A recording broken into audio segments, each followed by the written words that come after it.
Hey everybody, Dan here.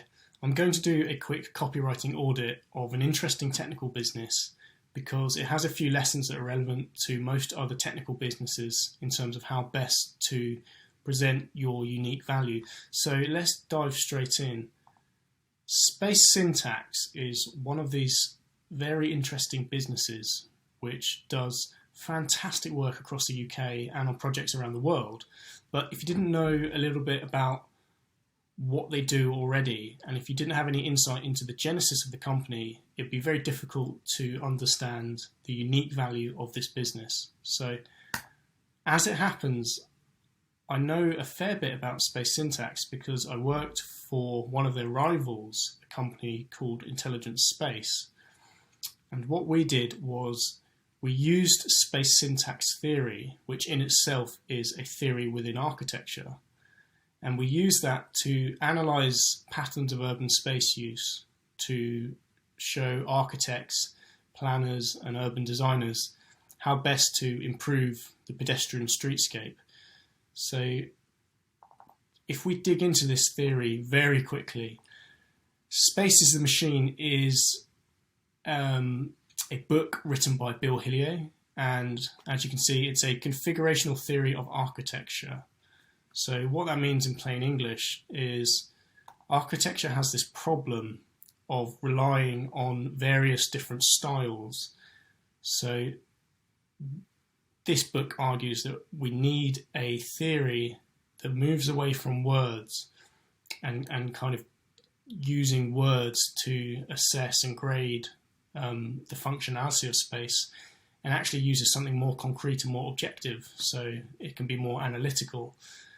And they talk all about that in great dense detail excuse me, in this chapter, non-discursive technique, which I had to look up again, and basically means less words and a bit more mathematics and geometry.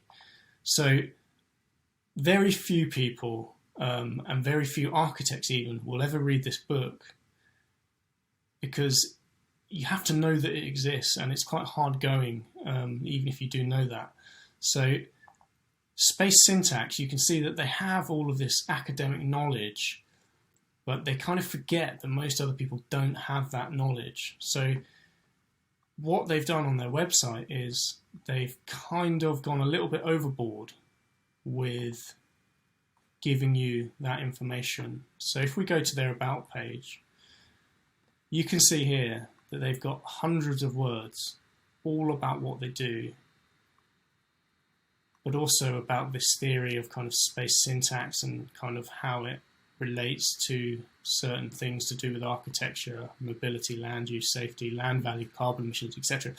And then really what this is it's kind of like one of those posters that summarizes a PhD project, and just outlines the kind of broad summary of the project approaches and the results and so on.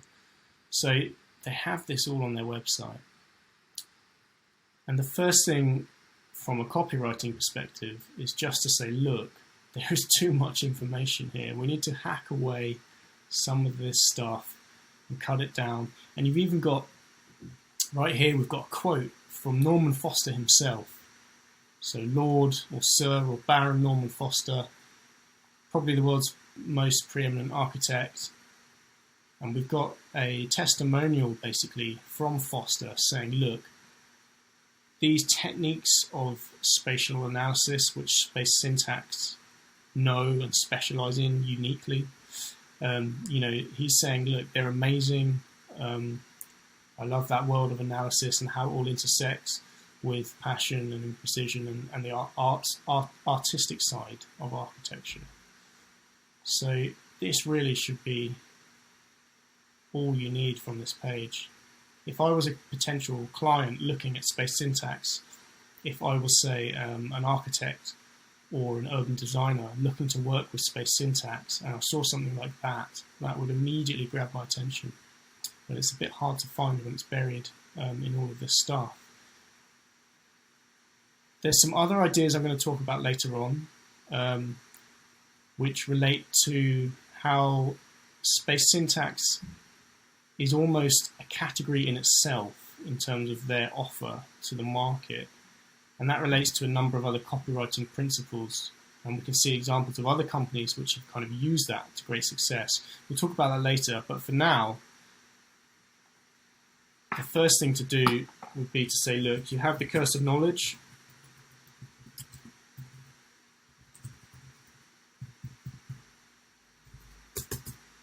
And what do you need to do to solve that? Typically, you need an outsider